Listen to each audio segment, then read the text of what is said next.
Hi అండి, నమస్తే. మనం ఈరోజు షుమిటోమో కంపెనీ మ్యూత్రిన్ గురించి అయితే తెలుసుకుందాము. ఏ పంటలో వాడాలి, టెక్నికల్ అనేది ఏముంటుంది, ఎంత మోతాదులో వాడుకోవాలి అనే దాని గురించి పూర్తి సమాచారం అయితే తెలియజేస్తుంది. ప్రతి ఒక్కరైతే వీడియోని లైక్ చేసి ఛానల్ తప్పకుండా సబ్స్క్రైబ్ చేసుకోండి, ఫాలో అయితే చేయండి.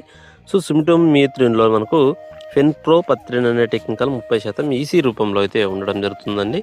సో ఇది ఒక మనకు ఇన్సెక్టిసైడ్ గాను, అకారిసైడ్ గాను. సో ఈ రెండింటి తేడా ఏంటంటే, ఇన్సెక్టిసైడ్ అంటే మనకు పురుగు, అలాగే మనకు ఈ మిరప పంటలు ఇప్పుడు మేజర్గా ఉన్న సమస్య గుండుపూత సమస్య, మిడ్జీగ సమస్యకైతే కూడా చాలా ఎక్సలెంట్గా అయితే ఉంటుంది.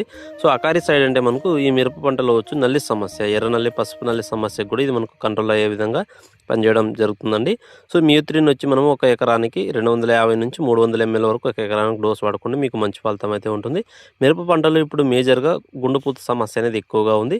దానికోసం అయితే దీన్ని వాడుకోండి ఒక 300 ml డోస్ ప్రకారంగా. పత్తి పంటలో గులాబీ రంగు పురుగు సమస్యకైనా కూడా దీన్ని వాడుకోవచ్చు, మంచి ఫలితం అయితే ఉంటుంది.